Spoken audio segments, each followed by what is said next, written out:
Assalamualaikum warahmatullahi wabarakatuh.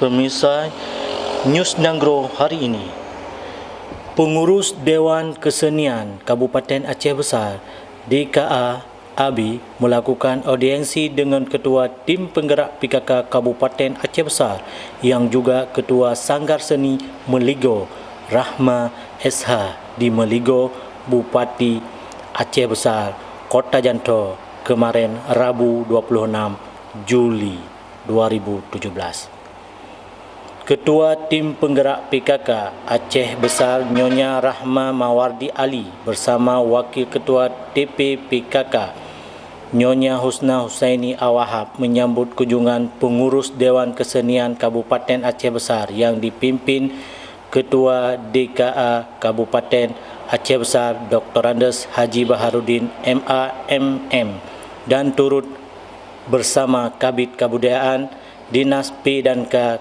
Aceh Besar Dr. Andes Jamaluddin serta Kabid PAUD Anita SBD.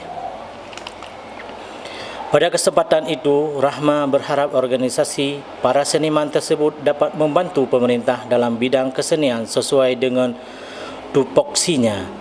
Berbicara tentang pelestarian dan pembinaan seni dan budaya, kata Rahmah, bukan hanya tugas pemerintah, masyarakat serta lembaga penggiat seni diminta serta dapat berkontribusi nyata untuk membina khasanah budaya seni yang ada di daerah tersebut. Ada beberapa seni Aceh Besar yang sudah punya nama hingga tingkat nasional seperti Likok Pulau, Ratuh Talo dan lain-lain. Bina kesenian tersebut dengan baik agar siap tampil di berbagai event, pinta Rahmah yang juga isteri Bupati Aceh Besar Insinyur Mawardi Ali. Ketua DKA Kabupaten Aceh Besar Haji Baharudin MA didampingi Sekretarisnya Jufriza menjelaskan bahawa pertemuan yang dilakukan dalam rangka memperkenalkan para pengurus dan juga program kerja DKA Kabupaten Aceh Besar.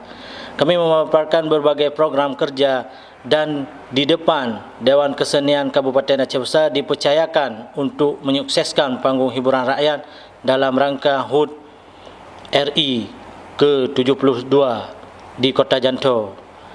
Dan isteri Pak Bupati menyebut baik, ungkap Baharudin. Herman melaporkan untuk MAN TV.